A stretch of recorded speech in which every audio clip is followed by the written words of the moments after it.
to the 6th video conference series titled COVID-19, a crisis into opportunity.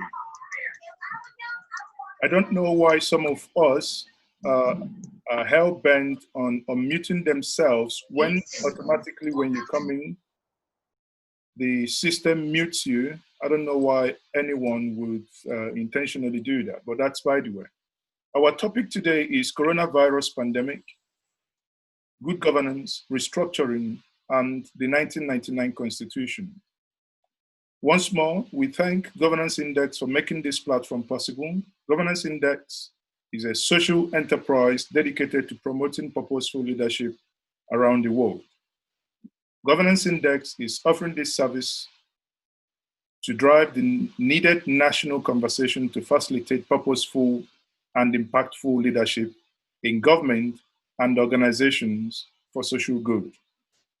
As you all know, some of you that have been following us, last week we had guests, Chief John Nyanwodo, we had Pa Ayo Adebanjo, an elder statesman and a Fanifere leader. Also had Beatrice Pogo, who incidentally couldn't join, Yinka Odumakin, Ankyo Briggs, and Governor Olusegun Mimiko. The previous week, we rubbed mind with Alhaji Tanko Yakasai and Adamu Gaba. And also, in the previous week, we had Chukwuma Soludo when we discussed COVID-19, oil price crash, and its likely implication for Nigeria. Today, we have in our midst Professor Auwal Yadudu, a professor of law and the current Vice Chancellor of the Federal University, Benin Kebbi State.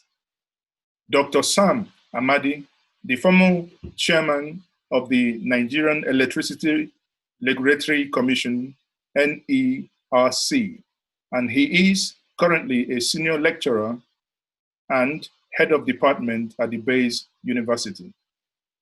The third guest today is Professor Chidi Odinkalu, Senior Team Manager for the African Program and Open Society Justice Initiative. He is also a Nigerian human rights activist. He's a lawyer, a professor, and a writer. For the conversation this evening, I'm going to be your host, Maazi Tochukwu Ezeoke, and the moderator remains Daniel Elombah. Now, this evening, people, there is going to be a house rule. Everyone will be placed on mute. Please, we beg you, do not unmute yourself. Please dress appropriately. If you must turn on your camera, make sure you are properly dressed. And also be mindful of your background. Questions will be taken from those who have their cameras on. That means if you don't have your camera on, and if you raise your hands, which we do virtually, we will lower your hands if your hands are raised and you do not have your camera on. That is the house rule this evening. Thank you, Maazi. Thank you, Maazi Ezeoke and Daniel Elombah for inviting me to your August virtual conversation. I'm pleased to be here. The issues that you have outlined for conversation this evening are topical. They go to the root of our collective existence as a people and also as a nation. For Nigerians out there who are gradually easing out of the lockdown that we've been in since mid-March, it's been a traumatic time for them, 6-7 weeks, even more than that for most. And a lot of things have happened in the past 8 weeks that we have had this lockdown and partial lockdown. The poverty that confront our people has become more deepening, and they become stuck and stacker during the course of the lockdown. We have experienced conflicts between the center and the peripheral states. i.e., if you remember, there was a running battle on the pages of our papers and on social media, a battle between the governor of Rivers State and the Minister of Aviation. At one level, the conflict highlighted some of the issues that we do raise that go at the heart of restructuring of our country. And these 8 weeks or so have also shown the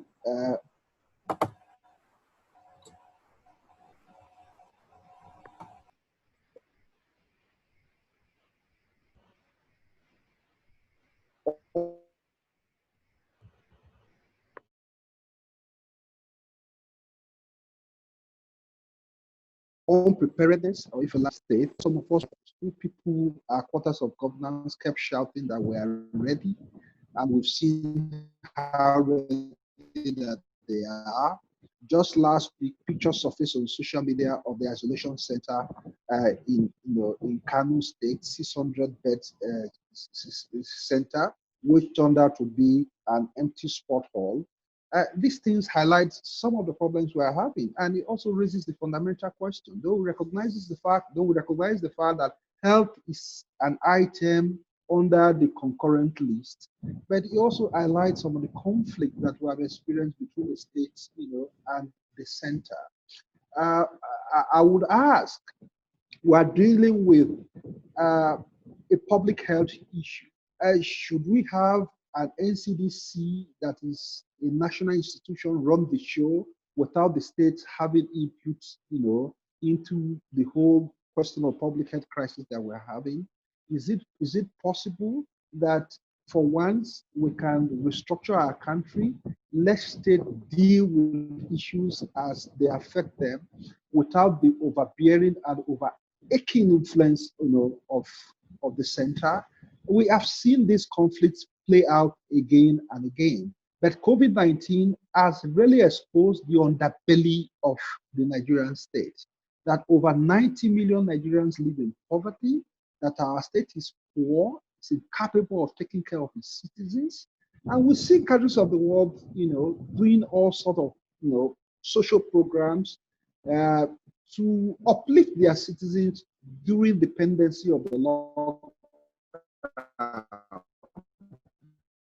But in Nigeria, the Minister of Affairs keep telling Nigerians they have spent billions, millions of naira in taking care of children that are out of school.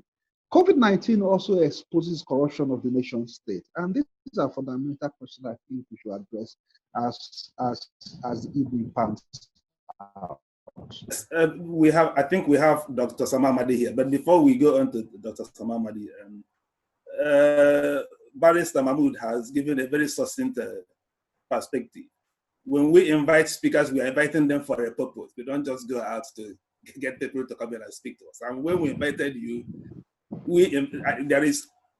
there are questions we need you to highlight for us, please. In our previous conversation, some of the speakers highlighted problem of the 2014 Constitutional Conference that was organized by President Goodluck Jonathan. And I understand you attended that 2014 Constitutional Conference. Am I correct, sir? Absolutely. Very good.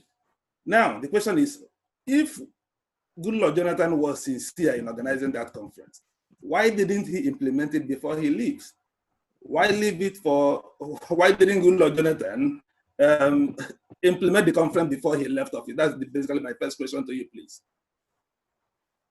Right. I'm not Dr. Jonathan Goodluck. I only participated as one of the 19 delegates that represented the Nigerian civil society from Edo State and the south of Nigeria. I think the political calendar was not in favor of Jonathan Goodluck. Don't forget that it was a late convert to this whole argument of convocation of sovereign national conference that dovetailed into a national conference. And when he inaugurated the conference in February 2014, it was supposed to be a 3-month conference. Don't forget that we ran into all sorts of problems, and I think the conference was extended by 1 month. And the final report of the conference was not presented till August 2014. And in September, to be fair to President Jonathan, he inaugurated the Adoki Mohammed Committee, to look at the propositions, resolutions, and recommendations of the National Conference. Don't forget that the resolutions were divided into three. You had the resolutions that dealt with the constitutional matters. We also had resolutions that dealt with, judicial matters, and we also had resolutions that dealt with, policy matters. And it was the responsibility of the Advocate Committee to sieve through the resolution of the National Conference. And the Advocate Committee didn't submit its report till late October 2014. By October 2014, INEC had signaled what I describe as open sesame for electoral campaigns that year. So the electoral and political calendar got President Jonathan caught up. He could not implement it. But it's not a defense for Jonathan. There were also resolutions, the resolutions of the National Conference. They were basically policy resolutions that I thought he ought to have implemented before he left office. He did it. But if government is a continuum, and I emphasize this point, there would have been no need for this government to have jettisoned the whole 950-page report of the National Conference.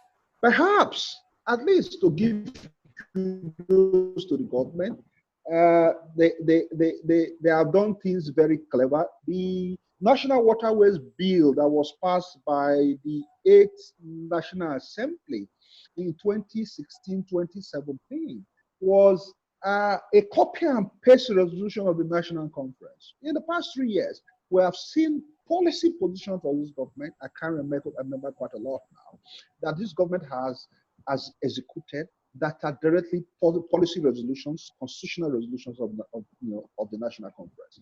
The government said it was going to run its own program along the line of resolutions of the National Conference.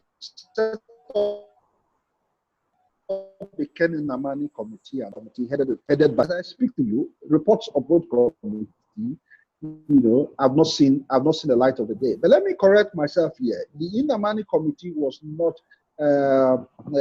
strict to censor in respect of reviewing the resolutions of the National Conference. It was in respect of looking at ways that we can reform the present electoral system.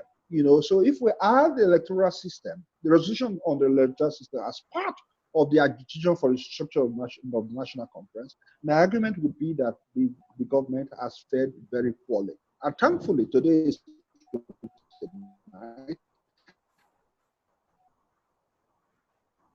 we are commemorating 5 years anniversary of this topic.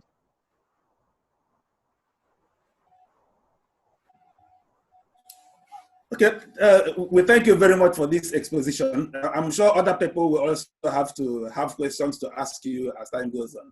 But let's move ahead and let's invite our next speaker, and then when more questions come in, I'm sure we'll have more to say. Thankfully, we now have Dr. Amadi in the house. If Dr. Amadi is ready to make his presentation, sir. Well, thank you. I'm sorry I came late. I had to go. Can I go ahead? Are you hearing me? Yes, sir.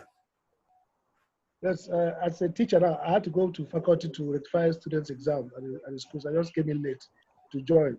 So pardon me, I don't know exactly who has spoken. But is there any particular direction you want me to take, or I should just go generally? I listened to Mahmud, some part of Mahmud's presentation.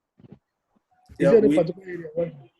Yeah, I'm sure we sent you a topic, sir. The topic. I know. Okay, I just want to know that whether I want me to follow with that topic or. Yes, please. Yes, that topic, please. We want you to follow that. Okay, because, okay, I want to make sure. Okay, no problem. First, let me apologize for not being able to be here on time, as I already indicated. We're looking at the issue of coronavirus pandemic and good governance, and also restructuring and 1999 constitution. Let me start straight by where Mahmud stopped as regards the Constitutional Conference 2014. I'm sure Prof will say more about that. But the Constitutional Conference is not an isolated incident. meaning that the question around the national question. I was a young person, as a young lad with Ghana for me, when Akaba and others tried to carry out the first cultural conference in Lagos, then so many civil societies. I was active there. And the question of national question, even as Mahmud was my president when we announced, when we had our academic reform program and the emergency on education, the national question has also been what we had been kind of concerned about as the way to take that forward. Now, let me say that Nigeria, the problem with Nigeria, 3 fundamental crises are identified in a paper I did at the Kaduna State University. I call them the 3 fundamental crises. One is what I call the nationality crisis or citizenship crisis. The idea is that, like Professor Benedict argued, says a state is an imaginary social imagination. We create, there are no perfect nations. So a nation is constituted through what they call social imagination. So you create a state. But what is clear is that all successful states have had some common features. First is the idea of a modern concept of citizenship. If you look at our constitution, that's my first quarrel. Our constitution creates the concept of citizenship around the concept of those who are indigenous to Nigeria. Maybe it was pragmatic to talk about ethnic groups indigenous to Nigeria, but it has fostered, in my view, a concept of citizenship that is ethnicized. Across West Africa and Africa, we've seen the issue around nationality, citizenship, and indigeneity being a crisis. So the constitution, in my view, fails to construct a national civic citizenship, a citizenship defined by legal ties towards territory, whether by assimilation, whether by naturalization, or other forms. Again, in 1959, Nigeria prior to independence, there's been this big debate. I'm happy Dr. Yadudu is here today, Professor Yadudu. The debate around religion and state is critical in Nigeria. I took the view, and I've written several journal articles on that, that the Nigeria original sin was to create, instead of a modern secular, I'm going to come back to that word, it's very problematic, but modern secular state, democratic secular state, we created by default or by design a new feudal theocratic state or religious state. Now there's a debate around what does Section 10 say. Some scholars have argued that Section 10 does not make Nigeria a secular state. And they see secularity in the context of maybe godless, anti-religious state. But my view has been that Section 10 caused a disruption and therefore creates a new Nigerian state around the concept of religious neutrality. So the Nigerian problem has been a problem of how do we manage religious plurality and diversity. And for me, the effort to manage it through what I call accommodation approach, equality. So Christian Muslims, you provide for Christian Muslims, who has failed and will fail. Whether it's in terms of curriculum, fight over which religion is more privileged. So a Nigerian state has a problem of first defining who is a Nigerian, citizenship, civic rights. 2, how will Nigeria deal with the incommensurable fact of diversity, religious, metaphysical, philosophical. Today, we saw a Nigerian atheist who was arrested somewhere in Kaduna and taken to Kano for blaspheming, allegedly, the Holy Prophet. So if you look at Nigerian legal history, you see the oddities of how religion and politics and religion has mixed in a way that has threatened both national unity, stability, and development. I was a lawyer who took Zamfara state government to court in 2000 before I traveled abroad for studies. And I sued on behalf of HURLOS, Human Rights Law Services. At Zamfara High Court, our case was struck out because they said we are Lagosians, human rights activists were neither Muslims nor Zamfarians. And we brought a case in the name of Emma Shehuden, who is a native Zamfaran Christian, went to High Court, went to Court Appeal before I left. So we're the first people to challenge in 2000 the concept of a Nigerian state assembly making a criminal public law in the name of religion. The democratic argument is that every assembly has a right to make laws. So if they are dominated more by a particular philosophical or religious sect, they can make law. But the argument you make is that, that's the argument dating to liberal scholars like John Ross and others, and one basis is one who got it very well, that once you make law, religious law, you are giving force of state to enforce a concept of the good that is particular to a particular religion. So the 10 or 12 northern states that enacted the Sharia criminal code arguably have disrupted the secular democratic character of the Nigerian state, or at least created a conflict and confusion as to whether those states are in themselves Muslim states within the Nigerian state. And my view is that a modern democratic state should have one linkage between citizen and law. I'm not against legal pluralism, but it seems to me that some confusion when the same state can have multiple legal relationships. So that's the second crisis of the Nigerian state.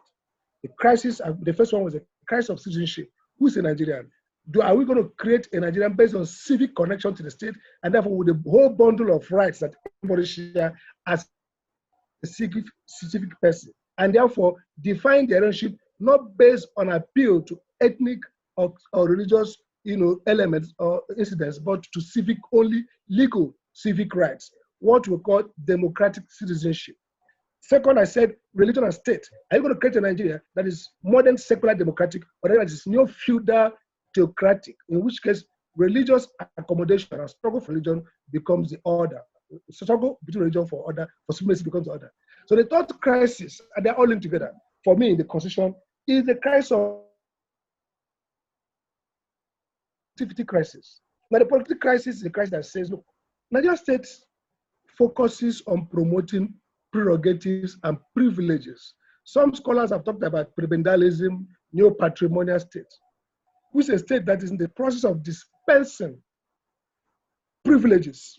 Prebend in the days of the Catholic Empire, Roman Empire, and the power of the ecclesiastics to dispense privileges called prebend. Now, what does that mean practically? It means that the design of our political economy is not based on production, but rather on consumption and sharing. You can call it rentier state. So the Constitution of Nigeria provides some kind of justification for a state that focuses more on privilege given to people based on privilege. So oil blocks are shared, which is a modern economic oddity, that a country will award oil blocks to persons, not necessarily as a form of private-public partnership based on proposals and bids that are evaluated based on competence or other objective criteria, but based on some connection, network, whether to the president. The Nigerian richest and African richest woman is richest because she has an opportunistic net connection to the Nigerian president. Today, projects are not cited or developed based on cost-benefit analysis. The power sector has crisis today because we insisted on putting power plants not where we have gas and therefore economize on cost, but put it in places where the pot is determined. So primarily that's a productivity crisis. It affects livelihood, it affects our production, it affects this conflict that the nationality question, religious questions, the productivity crisis reinforces those crises. Now, so look at the Nigerian constitution, therefore. I'm not a supporter of continuous revision of constitutions. In fact, the theory from political scientists is that the most stable constitutions and the most stable politics are those constitutions that have not been altered. Because when you amend constitution too frequently, they create a self-fulfilling prophecy, a subject of political contestation.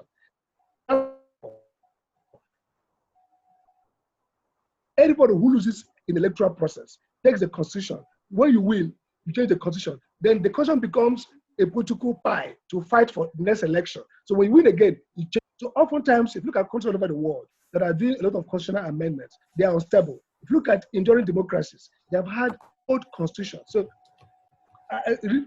all these constitutional amendments are not good. But I subscribe to changing the fundamentals of constitution, either through a national conference or some kind of way that we go back to do what I call, let's first reconceptualize the Nigerian state.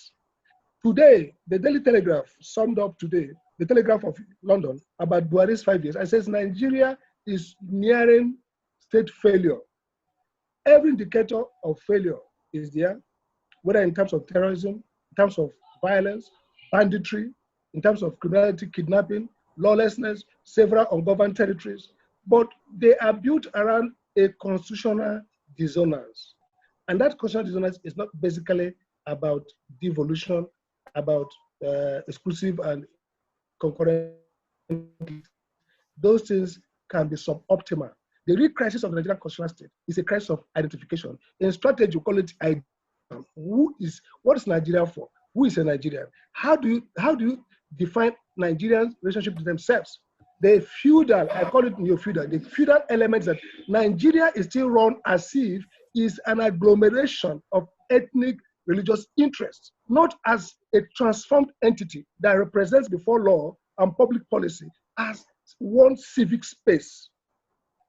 If we don't create a Nigeria with a one civic space, which is defined by first, democratic citizenship, the right of every Nigerian to be a citizen of Nigeria everywhere, satisfying basic legal requirements. 2, the right of every Nigerian, the socio-economic rights, meaning citizenship has an economic component, meaning that resources should go to address the needs of citizens. So the clamor to have Section Chapter 2, made enforceable, flows from democratic citizenship. The third issue is that Nigeria will develop a way to manage religion, which will make it private, free. Everybody can right to freedom of religion, but private. The state will pull away from supporting and getting involved in religious activity of any dimension. I'm not talking about Nigeria has been Islamized or Christianized. The Nigerian state should opt out of religion and allow religion to be a marketplace activity. Call it equality, or let's call it neutrality, because when we say a secular state, it connotes the idea of a godless or anti-religion state. Neutral, not bothered about people, as long as you set publicly acceptable rules, people can go and worship their God in their own way. That will free these ethno-religious conflicts, squabble, competition to control the Nigerian state, because there is merit, there is value, there is incentive to control the state, to use it to advance ethnic or religious agenda. And the last I talked about is the productivity. That will involve what I call restructuring.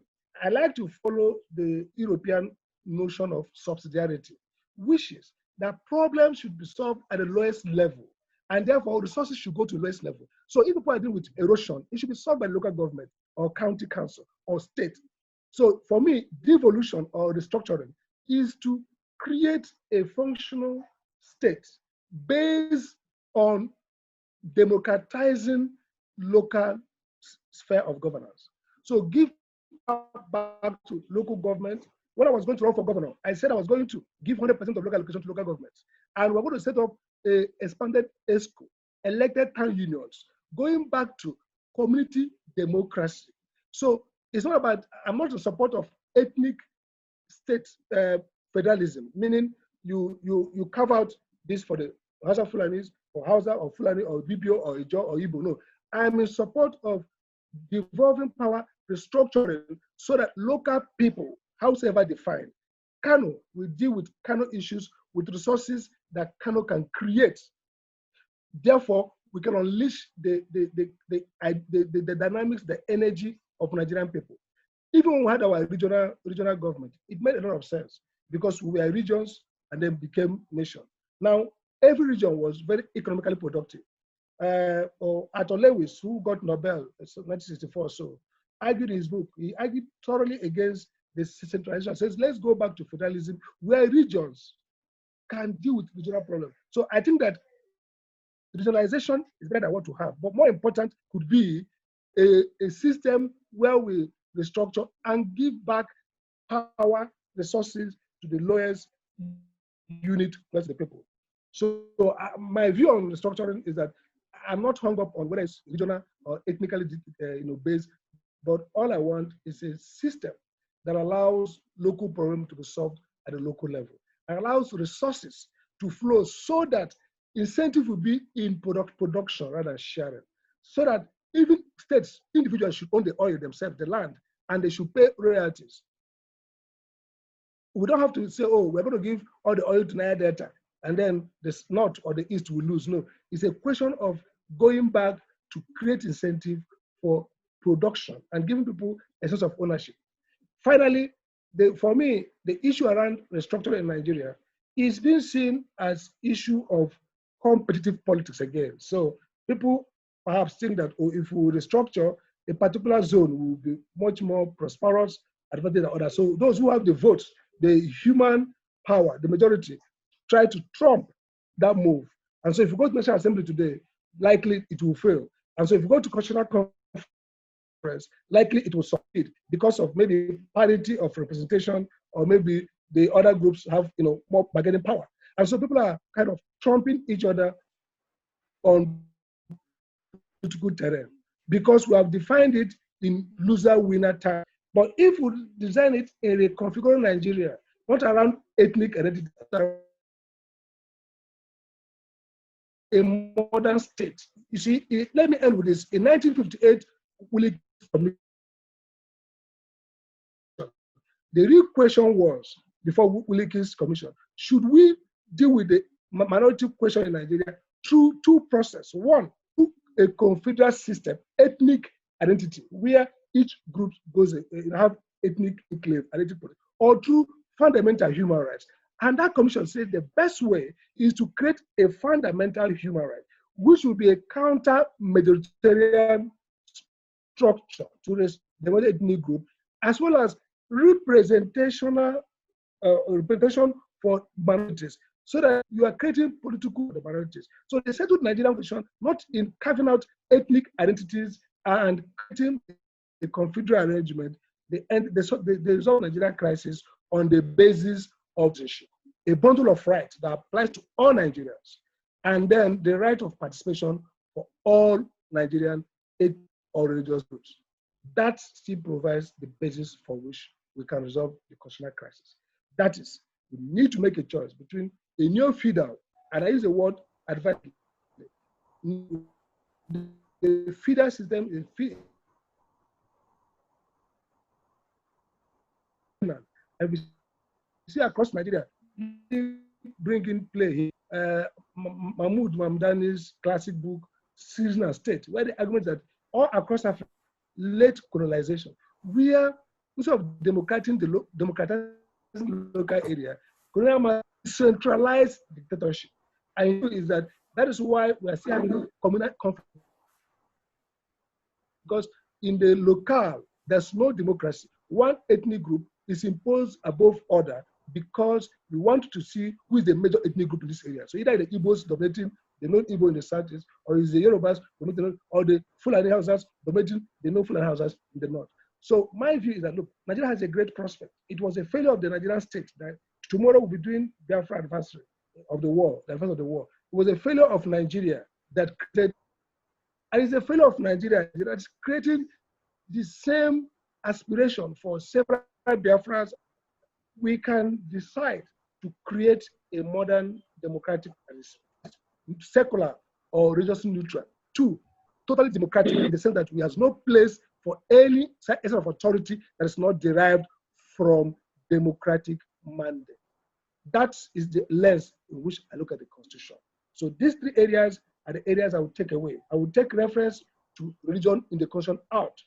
No religious courts, whether it's Sharia Court of Appeal or Sharia High Court, no religious court, all those courts should operate at a level of personal law as well before. There should be no criminal religious law, because a criminal religious law imports the use of coercive state power to prefer or to support a conception of the good, in this case, religious.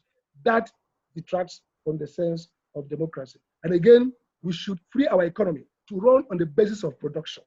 People should earn what they kill, so that you provide for those who have the accident of misfortune, like social democratic states in the Scandinavia. You provide for everybody equality, equal access, equal opportunity, and then you provide for those who will have the misfortune of either accident, misfortune of failure, of poverty, but not a state that is run on privilege, either of class or of ethnic group or religious group. All forms of such classism betrays, creates unproductive economy. And for me, these are the central question of Nigeria. We can be a great nation, united as Nigeria. I am more like a modern Zikist. I want a Nigeria that's defined basically by civic ties to the geopolitics. It doesn't matter other individual identities we carry, but the state sees us just as Nigerian citizens. Thank you very much. Thank you very much, Dr. Amadi, for such a very great elucidation. I see some people are raising up their hand to ask questions, but please, I will ask you to please wait for now. Let's listen to Professor Auwal Yadudu, who is already here with us. He's a very familiar name. I'm not sure he needs introduction, but if I must introduce him, Professor Yadudu served as Dean of the Faculty of Law, Bayero University in 2016, became Vice Chancellor of the Federal University, Kebbi State. Professor Yadudu served as the legal advisor to the late head of state, General Sani Abacha. He also served as the Deputy Chairman of National Conference Standing Committee on Law, Judiciary, and Human Rights. So, ladies and gentlemen in the House, let's give the floor to Professor Auwal Yadudu.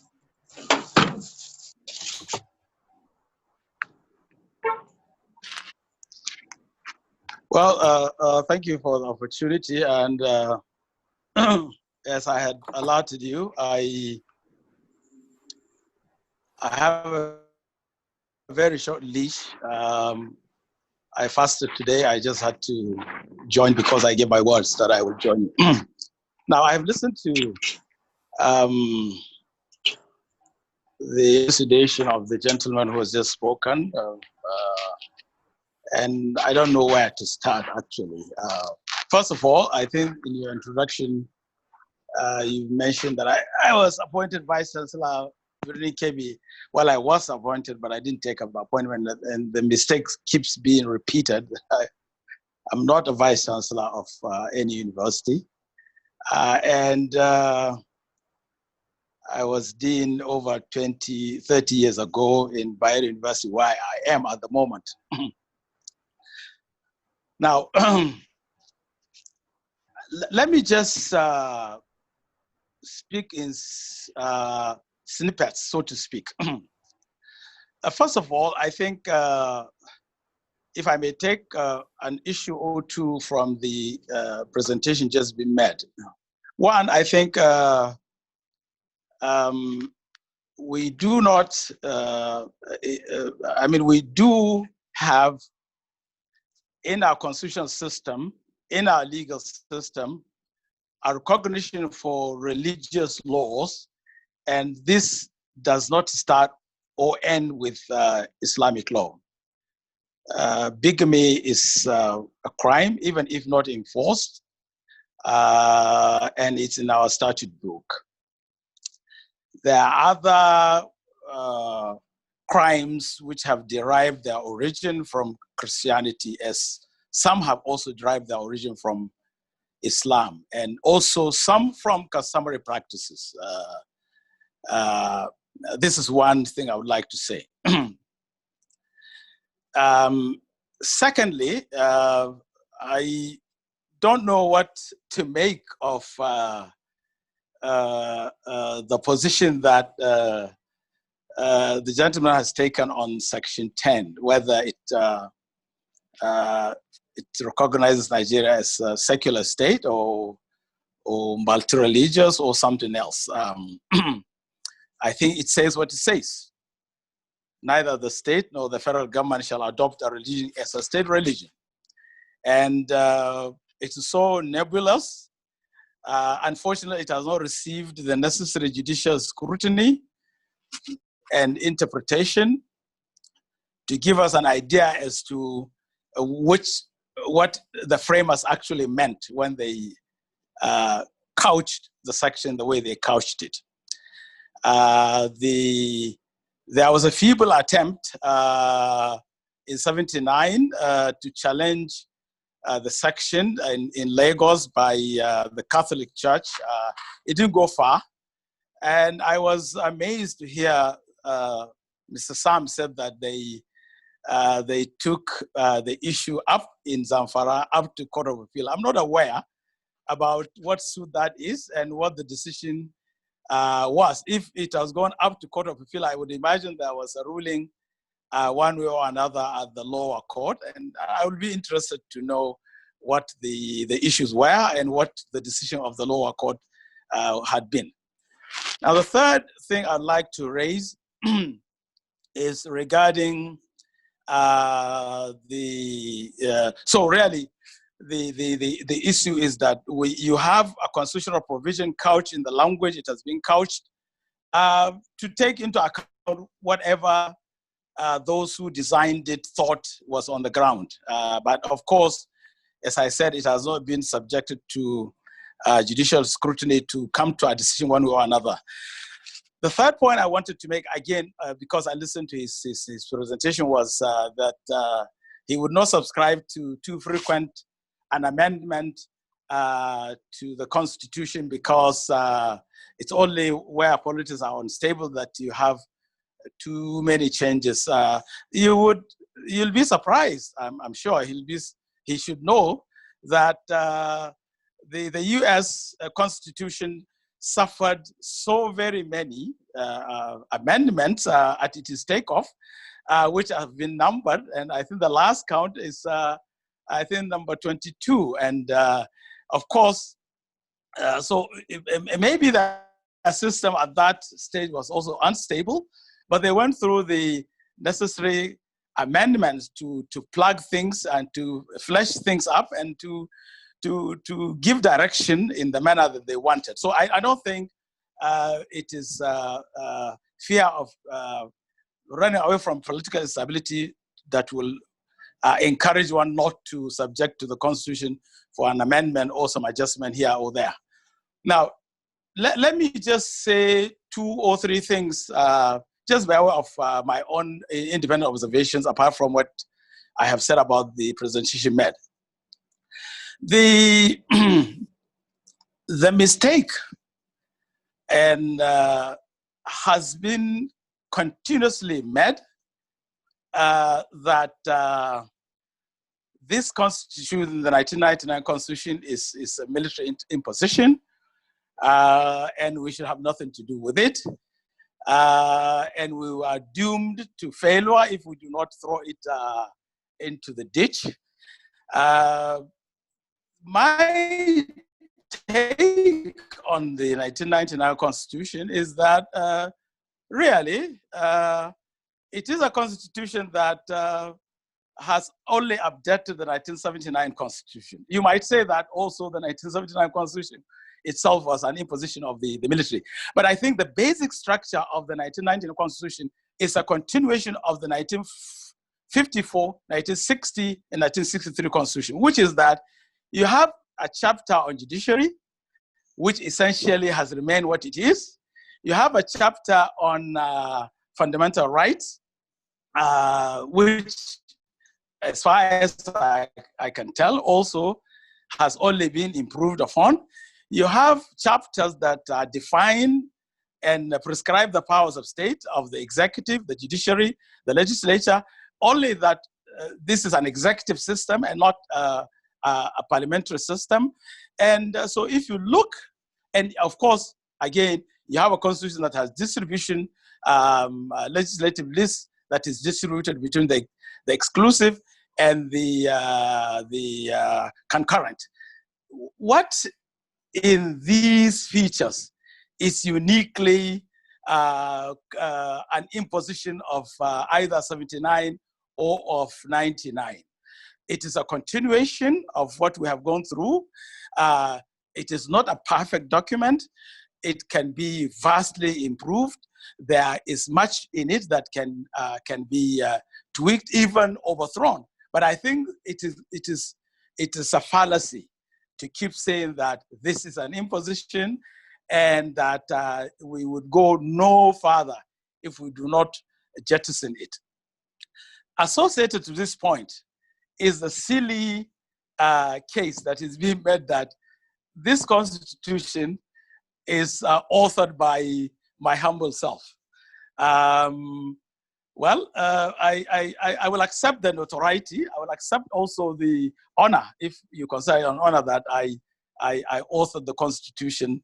But of course, this 1979 Constitution came about as a result of a deliberative process, which was chaired by late Justice Niki Toby, and a report produced, and the military adopted and promulgated a constitution which has the features I had just described.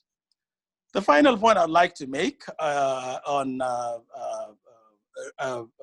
think by reference to restructuring is that since there are so many checks on what people mean by restructuring, and if you want to discuss it in relation to the Constitution, stop beating about the bush.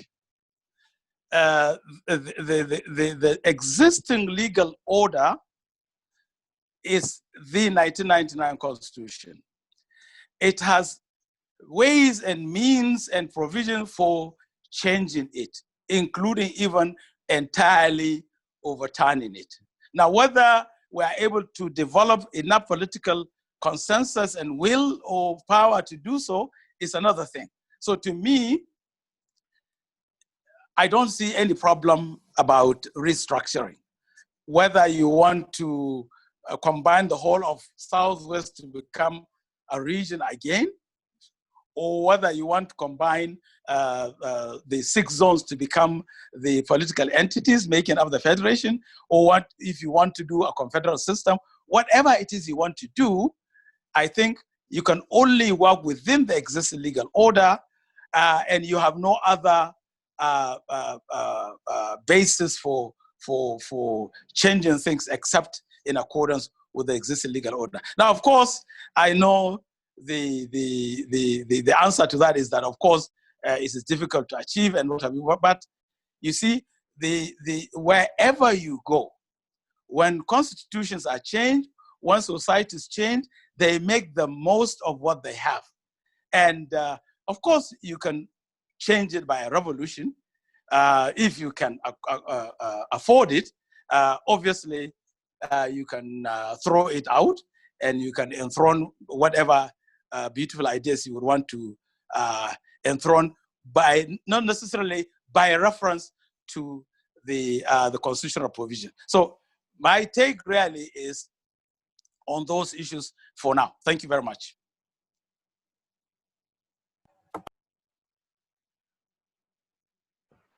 Thank you very much, sir. Thank you for that wonderful insight. Before we get to the next person that is going to speak, that is on this matter, you alluded to the fact that erroneously people have gifted you with the 1999 Constitution, and you said is an honor you would gladly accept. Now, please, may I ask, you've clearly said you did not author the 1999 Constitution. My question to you directly will be, what is then your role as it concerns the 1999 Constitution, sir? All right, well, I can see, I was reading through the charts that there are still some people who are so hell-bent on christening it that I do the Constitution. As I said, I accept it. Now, but my role, as I said, you remember in 1994, there was a constitutional conference which led to the emergence of what was popularly referred to as the Abacha Constitution of 1995. but which was never promulgated and actually was thrown out. But when General Abacha died and General Abdul Salam took over, he retained me as a legal advisor to him. And within that 1 year that he was in office, the need was felt, and he didn't want to stay longer than 11 months that he has said he wanted to be. A constitutional debating committee was established, chaired by late Justice Nikki Toby. I remember a number of names that were on that committee. I was one of them. I can't remember the names of all others who are on that, but there are 49 members. Now, that committee went around and sought the views of Nigerians. At the end of the day, it reported that there was an overwhelming support for a return to the 1979 Constitution, an overwhelming support for the return to the 1979 Constitution with necessary amendments. So really, what the PRC did, so you're asking what my role is. Yes. I had no role in writing anything. I was only part of the committee chaired by Justice Nikki Toby, which submitted a report to the PRC, which adopted its recommendation that we go back to 1979 Constitution. And the structure I laid out to you actually is 1979 Constitution with necessary amendments. Necessary amendments such as the fact that in 79 we had 21 states or maybe 19 states. In 1990 we had 36. We didn't have NJC. In 79, it was introduced Nigeria Judicial Commission. But the straight answer is that it will be silly of anyone to say that I wrote that constitution. In any event, as I said, that constitution is reflective of the basic structure I outlined. Did I author chapter 4? Did I author chapter, the section dealing on judicial and executive powers? Did I author all those other sections? What exactly in 1979 did I author? That is new. Maybe I will even take credit for introducing not less than 13% that is given on derivation, which is one of the few things, new things in the 1999 Constitution. So that's your answer, my friend. Okay, thank you very much here. I think it's been cleared, and I want all the press in this room, in this conference this evening, to take note. I think the professor has cleared this now that erroneously had the report. I mean, I've read that report myself online, so now he's cleared the air. Hopefully, after this conference, that's not going to be attributed to him anymore. So Daniel, over to you. Do we need to bring in now Professor Chidi Odinkalu before we start taking questions? Please, if you will oblige me, the Professor Yadudu has indicated that he will only stay briefly. So if I'll ask Professor Odinkalu if he's here to wait to tarry a while, let's see some questions, whether some people will like to ask Professor Yadudu some questions before he leaves. Okay, that's fine. Are there questions directly being directed to the professor before he takes his leave? Yes, there is a question someone sent in the chat room. He said something in the form of what the professor thinks are the weaknesses of the 1999 Constitution. What defects would he like to be corrected in the 1999 Constitution? Prof, over to you, sir. You had that. Well, I'm not a political actor. I see a few problems with if you give me the opportunity, I would want to see the amendment process a bit more relaxed. In particular, the role given to the presidential assent. To me, if you go through the process of amending the Constitution, The National Assembly does it. The public hearing takes place.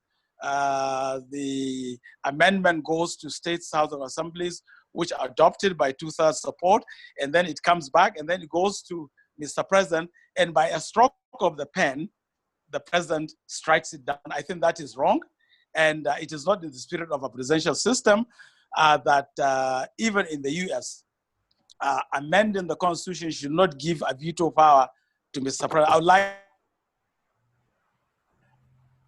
to see that changed. I would also want to see, there is a problematic area of the redistribution, devolution of powers. We've been battling with how do we devolve more powers from the federation to the states. Now, I think in the last few exercises, the one I have been involved in, for example, in 2014 and 2005, and also in previous exercises, the attempt was made to devolve a few more powers to the states. Now, unfortunately, if you are running two lists, the concurrent and the exclusive list, even if you give states powers under concurrent list, the federation can cover the field, and therefore when the federation legislates in those areas, it still takes away the power of the states to do so. I think there is a lot of areas that needs to be amended also to deal with electoral inertia that we have, the electoral reform. There have been recommendations that the INEC made, and I think Justice Way's committee made, and I think if we can look at those. Now, as I said, maybe that is my 2 pence in terms of what are the areas of the constitutional amendment. It is tempting for some to want to bring some clarity to Section 10. I think in my view, it is best left in the nebulous language. If we want clarity, it is best that we test that through the judicial process and not by introducing any new language. You may introduce language, any language you introduce subject to interpretation, and therefore you cannot solve that section by expanding or contracting the language. Okay, thank you very much, Prof. There is another question here by Collins Opera. He says, Professor, what is your position on the exclusive list and the concurrent list? Oh, I just said my views on it. It's just that I wish in the 1960 constitutional amendment, I think there was some implicit language that there was a residual list. Now, I would like to see some tinkering done, some thinking put into creating more explicitly anything not listed in the concurrent or the exclusive list belong to the residual list. And we can reduce the concurrent list so that if you create an explicit in the sense that anything which is not in either of the lists belongs to the residual list, meaning belongs to the states or the local government. I think that may give more room for localities to legislate, to exercise powers, and to release the kind of energy that some had alluded to. So that's my idea. Create a third list, reduce the two lists, implicitly create, or rather explicitly create a residual list that belongs to states and local governments.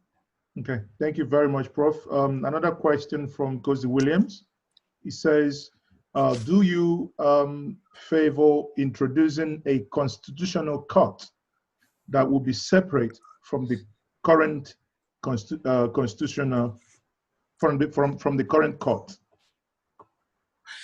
Yeah, I think both in 2014 and also in 1995, there was a proposal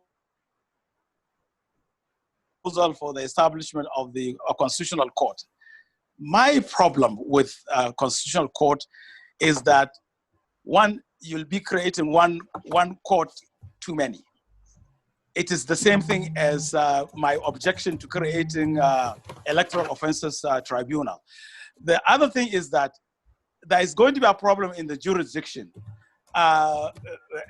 because what kind of jurisdiction would you be given to it that you take away from the existing courts? And how would the existing courts also resort or react to that? Because it has happened, don't forget, in 1976, when the Federal Revenue Court was established, the present Federal High Court, there was so much contestation between the state high courts and the Federal Revenue Court, so that there was inertia and there was confusion.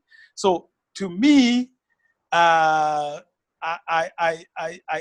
don't think creating a constitutional court in the language that I think in 2014 it was introduced, also in the language that it was introduced in 95, may solve the problem. It will only create one more judicial avenue that is not terribly needed and that will be in contestation with other courts, just like the industrial court. I think it was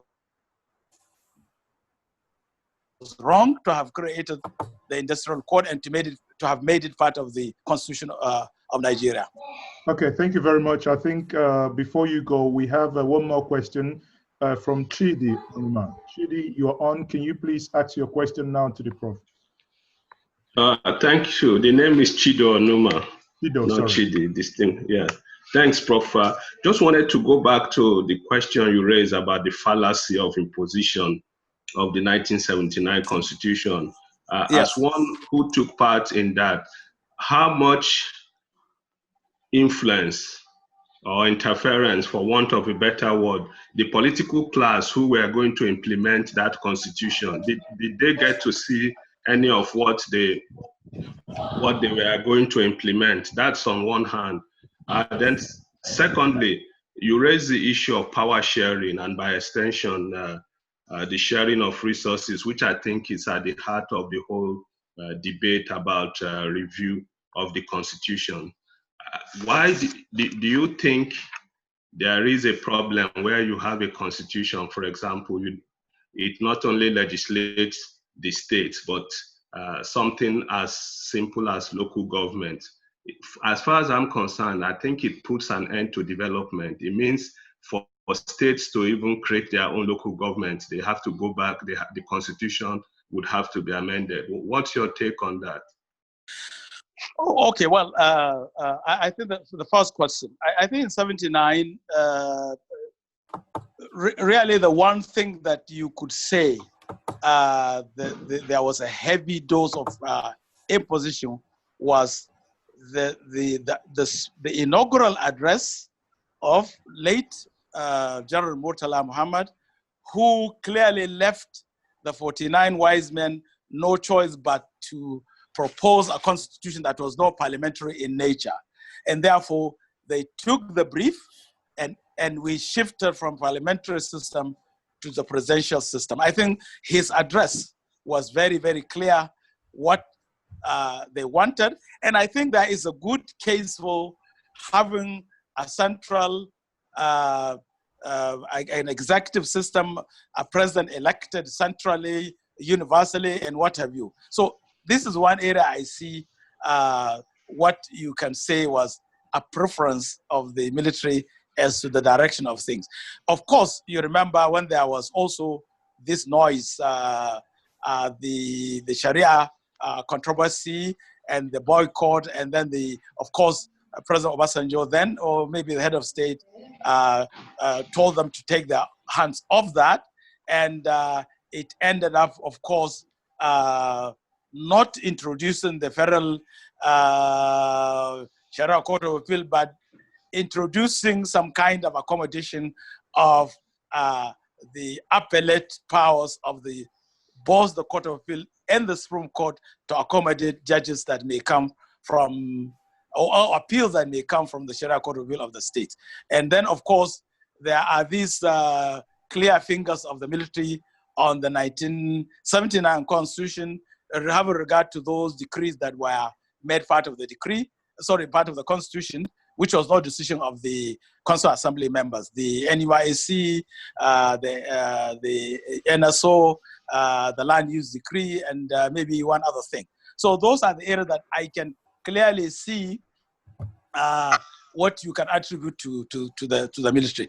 Having regard to the second question about a local government, I think again, if we are if we are able to create a consensus, the language of the 1999 Constitution have regard to how you create local government areas is such that it leaves matters to the states.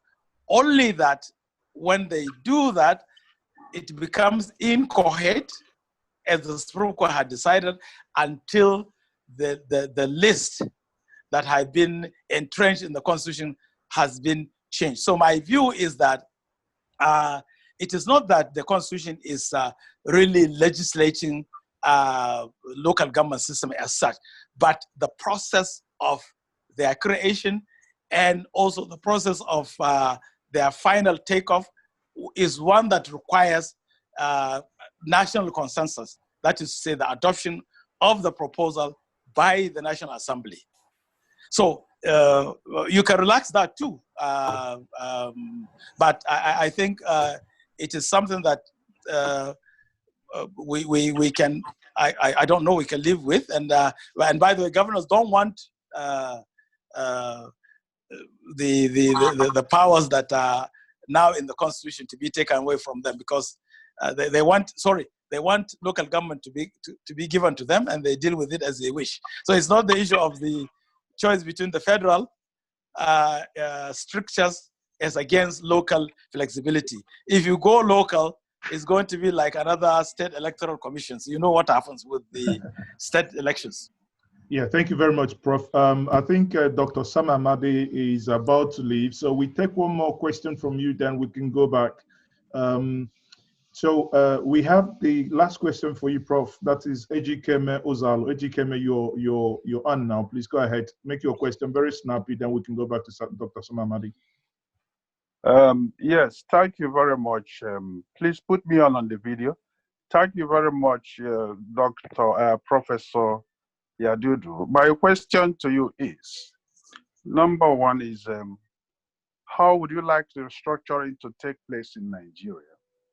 And secondly, why did the Sovereign National Conference report delayed to be submitted to President Goodluck Jonathan, and then it runs near to election?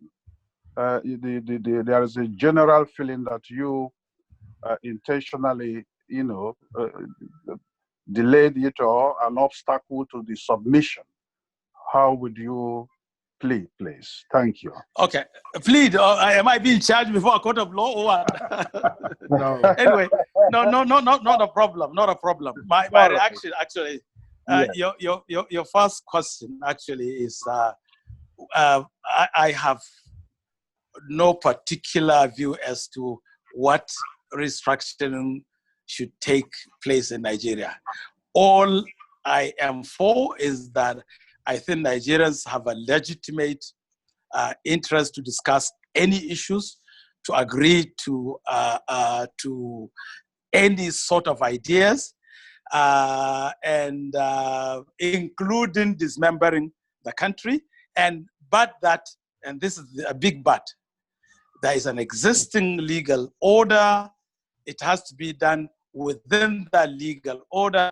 Otherwise, it is chaos. So I do not have a view as to how I want my state, Kano, to feature in a federation or confederation of regions or zones. But whenever you call me for a discussion, I'll come to it, and then we agree on issues. I would want it to be implemented one way or another.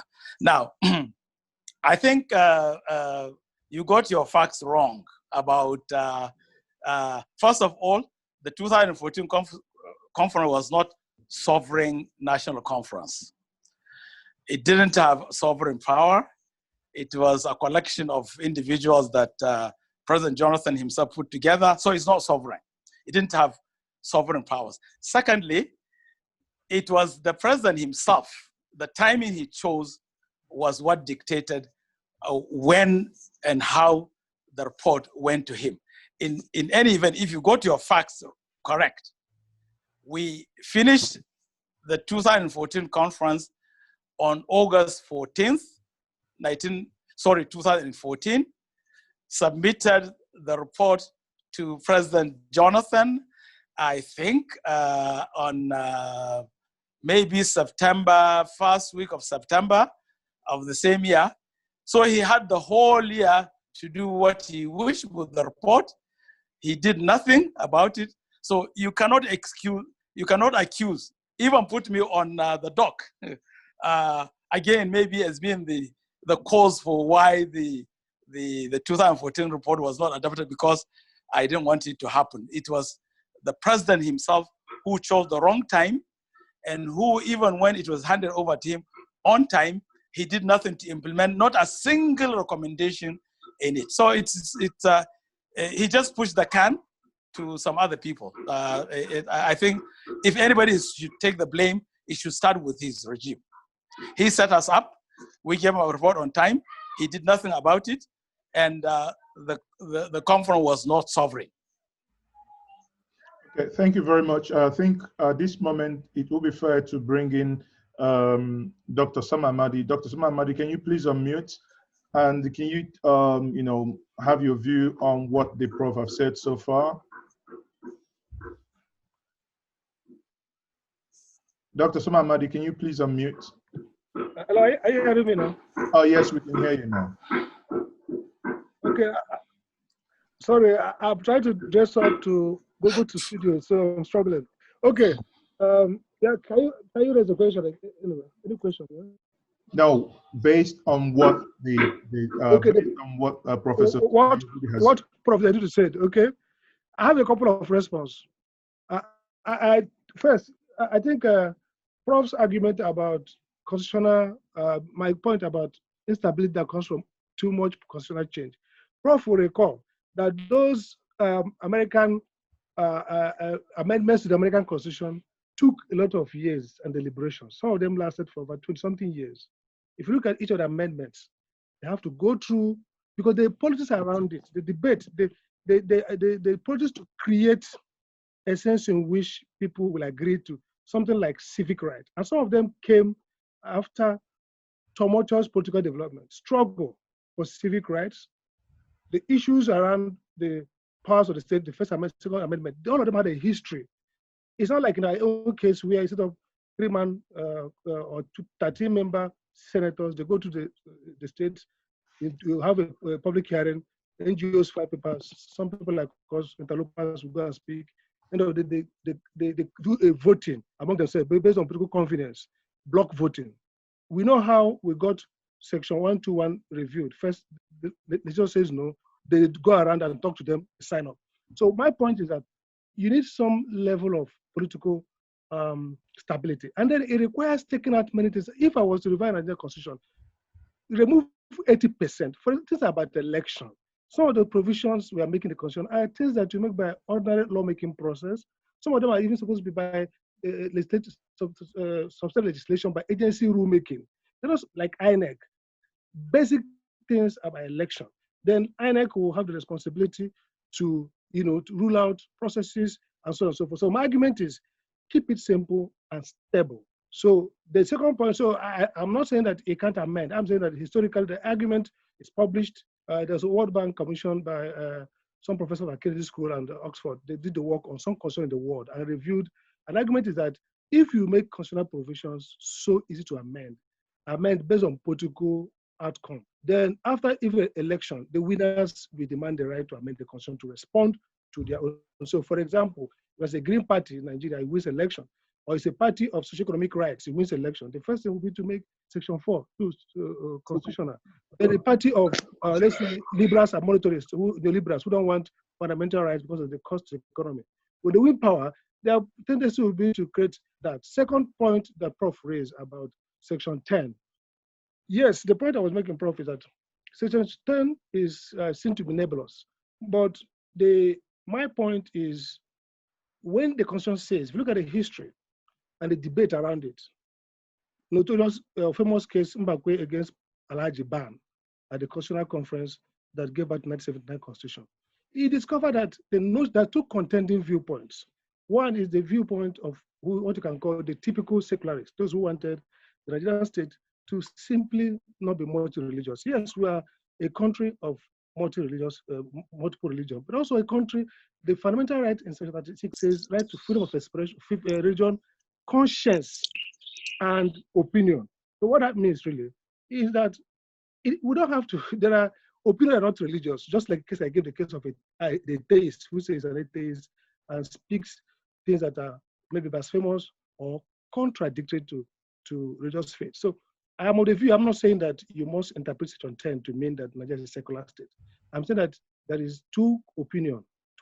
One is the ones that says it's a multi-religious state. Therefore, once you don't make one religion say Nigeria is Islamic or Christian state, then even if you privilege one religion, even if you knock out other religion, then it's okay. I say no, let's move to a neutral state that does not in any way get so entangled. It's a big debate, but that's what I would like to see. Again, on this point also, if you look at like reference to maybe bigamy, there are one of the arguments that Professor Mabeze made, which I agree completely, is that morality has always been part of law. So for example, all killing is a crime for both in the law, but also morally prohibited by Christianity and Islam. Nobody quarrels with it. But you can't say that killing is now a crime because of what Jehovah or Allah said. That's the point we're making. You can't make a criminal law in the name of religion.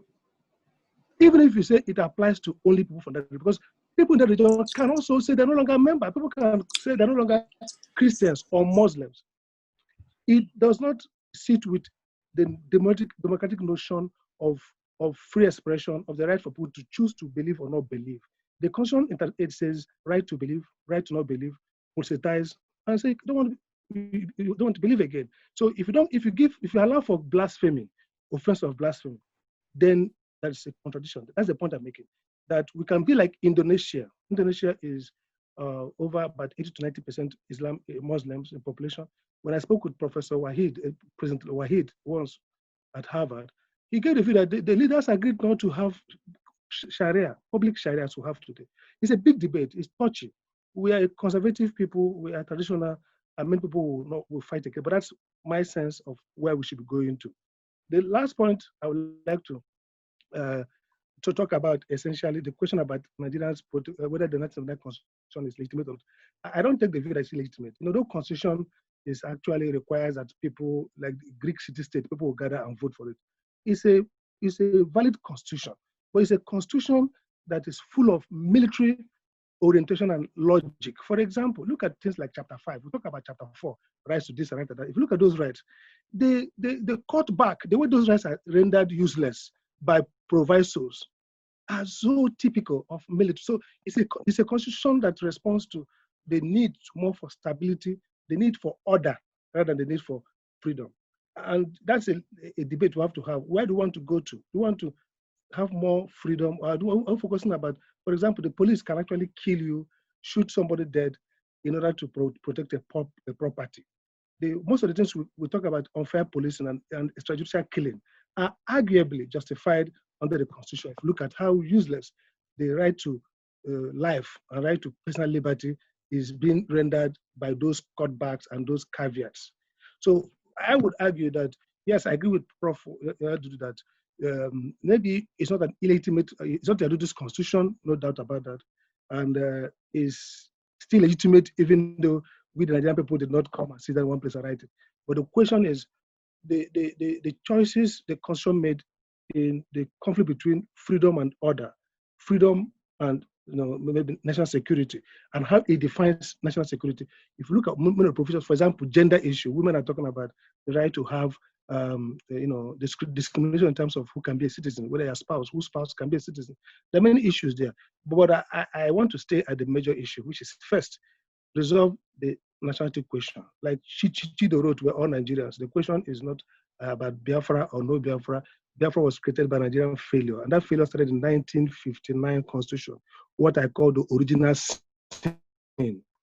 Nigeria needed to choose to be a democratic secular state or chose to be a neo-feudal theocratic state. And that's why the outsized role of traditional rulers, especially the Sultan, the Emir, the Oni of all these people, religious leaders in democratic leadership in Nigeria is there. It's guaranteed by that choice to be a state that panders more to political, ethnic, and religious exceptionalism. We carve out, we create dispensations, privileges, and prerogatives to individuals based on their identities, ethnic, religious, or their pedigree, instead of creating a society of equality. So I'm unashamedly for democratic citizenship, and I'm an egalitarian. I want a state that can be constructed based on just simple link with a geopolitics, civic link, that's all. And so I'm unashamed to say that I think the Nigerian constitution is not a constitution that's good for a democratic modern state. It's a constitution that continuously creates the centripetal, or is this centrifugal now, forces for conflict all the time, because we're going to be struggling for who wins supremacy between ethnic and religious enclaves.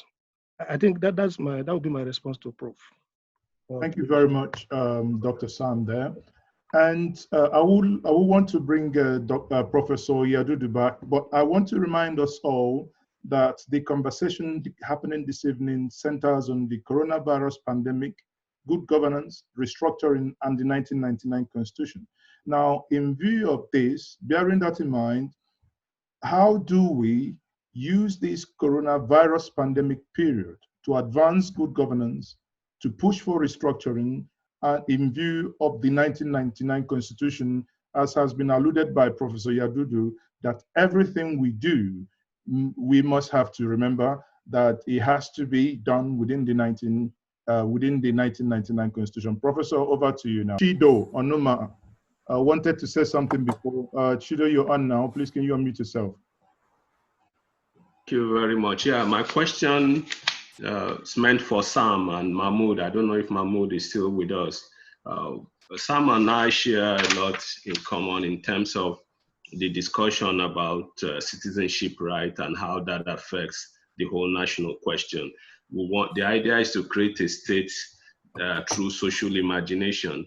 The question then is, how do we deal with this? How do we, Professor Yadudu has talked about whatever plans or decisions we want to make concerning restructuring Nigeria or bringing about change in Nigeria, that we have to do it within existing legal structure, which is problematic on its own. Sam, Amadi, and Mahmud participated in the national conference. And for those who participated, I wanted to find out what their take would be in terms of how implementable the decisions of that conference. So if former President Jonathan knew that the outcome of that conference wasn't going to be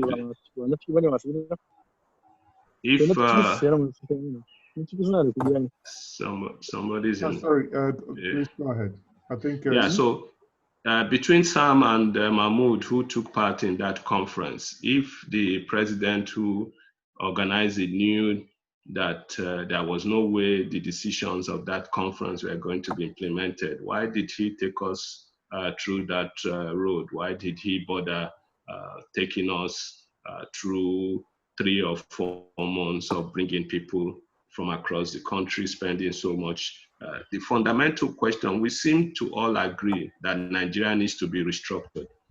The question I think we should focus on is how do we go about it? And just to bring about the question of COVID-19, as Mahmoud mentioned in his introductory remark, COVID-19 has exposed the fragility of the Nigerian state and the fact that we need this change desperately now. But the question which we seem not to be addressing is, how do we go about it? There are those who agree that one end is to go through the legal process. I don't think that will work because it's a flawed process. Professor Yadudu, of course, alluded to the question of revolution. That's a possibility. I don't know, Chidi. Yes. I don't know what I can answer because I'm rushing out now. Okay, please. Yes, you can. Okay, so basically, I wasn't a delegate. I had to nominate others who went, but let me say just what I think I know. Let's not forget that Jonathan was under too much pressure. Even the convocation of that conference was opposed, even the cabinet and politically, because of what it means. Did he have to do it? Yes, he finally did it. Well, in a way, he, typical of most Jonathan did, some kind of compromise, balance between two opposing forces. He did it. Now, when the result came out, I know that it was compiled and taken to Secretariat, AGF, and there were, of course, groups that worked, and then white paper. But the problem was that at that point, many of the leaders had kind of delegitimized. APC walked away, you know. I think, bottom line, Jonathan lacked the Tochukwu will at the last meeting. There are 3 levels of enforcement, like what Mahmud said. There are those that are executive orders, executive processes. They talk about the form of government, good governance, this cost of governance, even Orosanya. There are those that required legislative reform, and those that public sector-wide reform. Now, the critical issues are the ones on legislative reform, which required National Assembly. At the end of the day, the president did not take the report to the, but by the time he finally was about leaving, he forwarded the report to the National Assembly, and of course, there was not a political will, not even the space to do it. So at that point, they said, you just take a note and say, this is the report submitted to the National Assembly. It wasn't like, I'm proposing this legislation, executive legislation to do this. I'm back to Mahmoud's, Professor Dudu's argument. It's true that if you say we should go to the legislative process, the process of National Assembly, it's a straight jacket. If you go there, like I said, there is a majoritarian trump against you, people who don't want the reform because they either think it's something else. What else can we do? My view is threefold. Is an advocacy. Nigeria is almost a failing state. The urgency of that failure can create a political consensus around saving the republic by doing a few things right.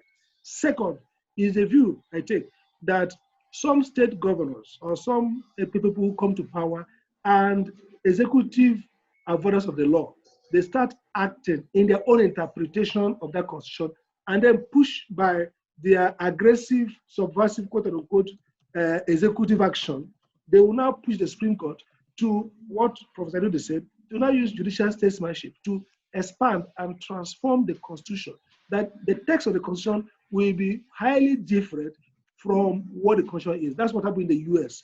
The issues around Marbury and the Marbury case, the issues around slavery, segregation, most of those cases were cases that judicial actors changed the Constitution, put interpretation that's not the Constitution. People like Professor Larry Tribe have argued in the book called The Living Constitution that the American Constitution is not what we think it is.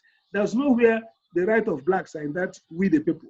But the judges will change it. So if you say we must go through the narrow part of National Assembly where there's likely going to be a blockade, then 2 options will be political action to push for political consensus around maybe a national conference of a sort, or some administrative action by governors who are daring and to the state assemblies to exercise authority contrary to what we think is a constitutional text. And they go to court. The Supreme Court will now probably, based on saving the republic, agree with them and expand the constitution. And fourthly, daylight secession, insurgencies, people who pull away, people who threaten the state. So for me, it's in the interest of Nigeria's state security to agree to look at the Constitution in a way to deal with these contradictions. I think I will drop it there so that I catch my interview. Thank you very much. Thank you. So thank you very much, Dr. Amadi there, and I know you'll be taking your leave now. On that note, I will be bringing in Otumba Olabide. I mean, he's been raising up his hand for a while now. Otumba, please, can you unmute yourself and make your contribution? Good evening, everyone, and thank you very much, Mr.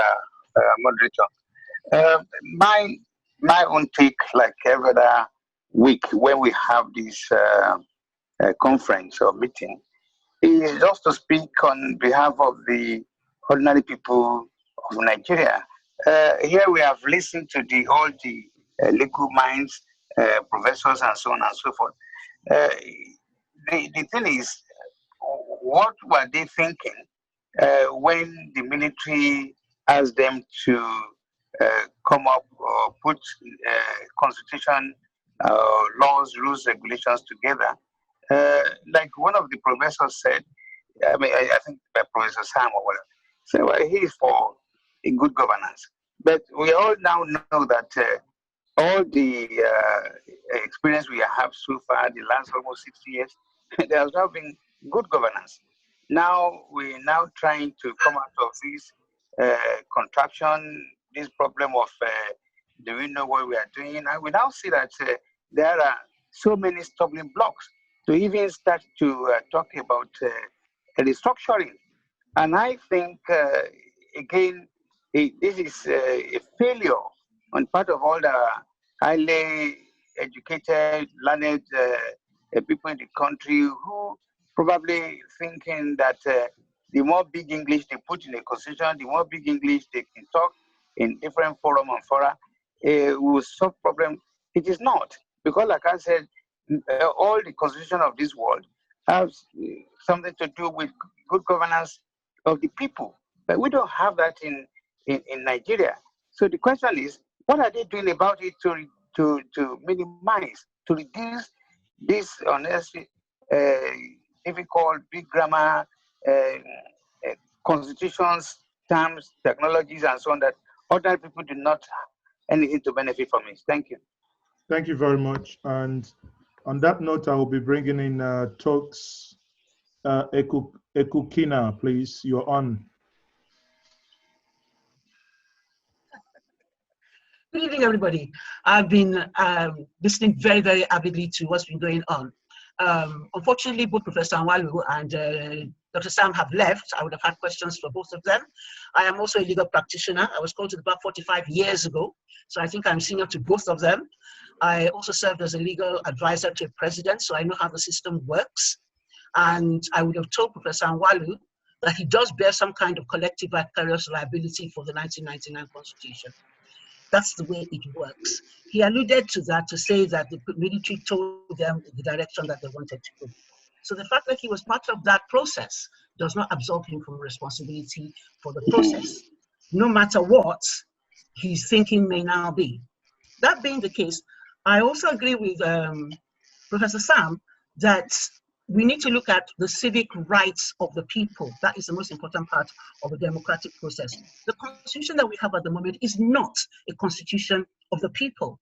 I disagree with Professor Auwal as far as that is concerned, because that constitution was given to us as a schedule to a military decree. It should have been brought back to the people for ratification, and it was never done. Because the military always want to exert power and control. It's not about the wishes of the people, it's about controlling the people. That's what military people do. And that is why we are stuck with the situation that we are in at the moment. I will agree, however, that the most peaceful way of amending the constitution, and as far as I'm concerned, we need a total rewrite, not amendments, we need a total rewrite of a constitution that is approved by the people for the people. So we need a national conference, we need a complete constitutional redrafting committee, we need a political activity or a political action plan that will ensure that we bring people into government who are committed to restructuring. You asked about the benefits of this COVID period in the fight towards restructuring, and I would say that the benefit is that it has given us scope to think. We've seen in terms of what COVID has done to us in this country where our faults are. We have no healthcare system to speak of. That is a disaster in itself. And there's so many other things that we could be looking at that we should have done that we haven't done. And COVID has exposed that. COVID has exposed even more than we knew our dependence on monoculture. the diversification of our economy.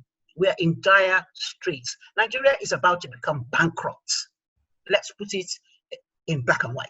We're about to become bankrupt, and we're still asking to borrow more money. I hope they don't give us, because maybe now we'll start seeing some sense. I am a child of the diaspora, original child of the diaspora. I was born before Nigeria became independent. So I have no passionate sentiments about the way Nigeria is. I see it the way it is, and I will say it the way it is. We need to start telling ourselves the truth. I loved the semantics of Professor Auwal. As a lawyer myself, I loved it because I could see where he was going, to see what he was not saying, and I could see where he was, what he didn't want to say. I could see that. That was clear. There will still be people in this country who will emotionally resist restructuring, and that's what we need to fight. We need to understand that. This country is divided along so many different lines, ethnic and religious, and also power. That is a major problem that we have. And we need to start looking at ways and action plans to find out how we are going to put into place steps to combat those. If we're going to go through the constitutional route, as Professor Auwal suggested, then we need 24 states of the Federation to sign up to restructuring, plus the FTC. That's what's in the Constitution that we operate today. How are we going to do that? Are we going to build the necessary alliances across all the various ethnic regions and geopolitical regions? I've been in the US 3 or 4 times last year talking about restructuring for Nigeria. And I know what I hear. But unfortunately, we have leaders that do not listen because they are not interested. It doesn't suit them to restructure Nigeria. As long as they can still put people under control and make them do what they want to do by buying votes and snatching ballot boxes and the rest of it, they're not going to be interested. And I said to somebody yesterday in an interview, we should not expect restructuring in this government. It's not going to happen. But we need to be looking forwards now, which is why this COVID period has given us the scope to think and to reassess and reevaluate exactly where we are in this country and where we need to go. So we need to be looking at, if you want to do revolution, fine, but be prepared for a bloody civil war. And I don't think anybody wants that. That is the crux of the matter. I've been through it. I know what it's like. Nobody wants a war in this country anymore. But if you want to go through the democratic, supposedly democratic constitutional route, then you actually need to be building those alliances and working underneath the radar to bring people into your fold that will do what needs to be done. That's my take. Thank you. Thank you very much. And what needs to be done? 24 states, as you rightly stated. I mean, that's basically a Herculean task. It's not. It's not. Because you have the whole of the East, which is 7 states. You have the whole of the South, which is 6 states. You have the Middle Belt. Don't be fooled by the Hausa Fulani stereotype. There is a big population in the Middle Belt that are prepared to fight for their freedom, no longer to be servants to the Fulani hegemony. They will vote for you if you pick up yourselves and start to work. You will also get some states in the North. I can tell you which states they are, but I won't tell you on this webinar because that's what we are doing. But you will, or you can, with a lot of work and a lot of effort and talking to the right people and putting the right things in place, you can get the 24 states. It's a question of, are we prepared to put in the work that it entails? Okay. That is the bottom line. Thank you. Thank you very much for that. And I will be bringing in Collins Opara now to have your submission. Collins, you're on. Can you unmute yourself? Okay, good. Okay, fine. I've listened to what Tok said. I think I'm not going to repeat some of the things that she has said, but I want to, I was a bit confused when Dr. Sam was talking about how to craftily produce something like an executive order that will sound like a way to have a different wording for the Constitution. And it really didn't sound, in fact, from what Tokes explained throughout, he actually captured my full mind. It didn't sound like that is something that can be possible. Although a lot of people will look at it from the last EO that was given concerning the state legislatures, but I don't think it will. And I think I'm beginning to see reasons in what Tokes is saying, that underground is going to be difficult. It's either we take it as a revolution, or we begin to look at these alliances. And also, like she said, that some of the states, northern states, because if some of them begin to see that it will benefit them, we begin to craftily make them understand that it will work. I'm going to align with that and leave some of the things that I actually wanted to say that would have been repetition for that. The other thing I would also want to re-emphasize, which has been said here, is that I totally disagree with Professor Yadudu's approach to amend the Constitution. If he's saying that we need to run it within the present order that we have, it means that we're not ever going to achieve that retooling of the country. It's not going to happen, because there's a particular volume of a part of the state that will always want it not done, because we've seen where the state is run by a party, not by productivity or assets or provisions or jobs or other things are not given by productivity. Up till now, Nigeria is still saying that there are educationally less privileged set of people. So it doesn't mean that in another 100 years, the country will continue to wait for those who have decided not to be privileged, or those who have decided not to move themselves up. So we'll continue to run a polity, a system that can't work. So I'll end by saying that if we re-emphasize that being a Nigerian has to be a civic connection. It doesn't have to be by religion. I'm not Nigeria first. This is a fact. None of us are Nigerians first. We actually came from somewhere. But we are Nigerians because we have decided to come together to build an entity. So if we're going to be doing that, we need to also tell ourselves that there is a reason for us to want to die for the entity that we have come together to be part of.